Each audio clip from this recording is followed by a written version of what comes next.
വയനാട് പുനരധിവാസം. കോൺഗ്രസ് നിർമ്മിക്കുന്ന 50 വീടുകളുടെ തറക്കല്ലിടൽ 26-ന്. രാഹുൽ ഗാന്ധി എത്തും. മെഡിക്കൽ കോളേജ് ഡോക്ടർമാരുടെ സമരം. ഡയസ്നോൺ നിർബന്ധമാക്കി ആരോഗ്യ വകുപ്പ്. കേരള സ്റ്റോറിയുടെ സെൻസസ് സർട്ടിഫിക്കറ്റ് റദ്ദാക്കണമെന്നാവശ്യപ്പെട്ട് ഹൈക്കോടതിയിൽ ഹർജി. CPM സൈബർ ടീമിൽ പൊട്ടിത്തെറി. മുൻ ദേശാഭിമാനി ന്യൂസ് എഡിറ്റർമാർ ടീം വിട്ടു.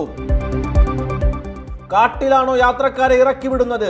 അയ്യപ്പ ഭക്തരെ ഇറക്കിവിട്ടതിൽ രൂക്ഷ പ്രതികരണവുമായി മന്ത്രി ഗണേഷ് കുമാർ. സൗജന്യ ഭക്ഷണവും സേവനവും നൽകിയാൽ തൊഴിലുകൾ ആരു ചെയ്യും? തിരഞ്ഞെടുപ്പ് ആനുകൂല്യങ്ങൾ വിമർശിച്ച് സുപ്രീം കോടതി. ഇന്ത്യയുടെ ഡിജിറ്റൽ നേട്ടങ്ങളെ പ്രശംസിച്ച് ഇമാനുവൽ മാക്രോൺ AI ഉച്ചകോടിയിൽ.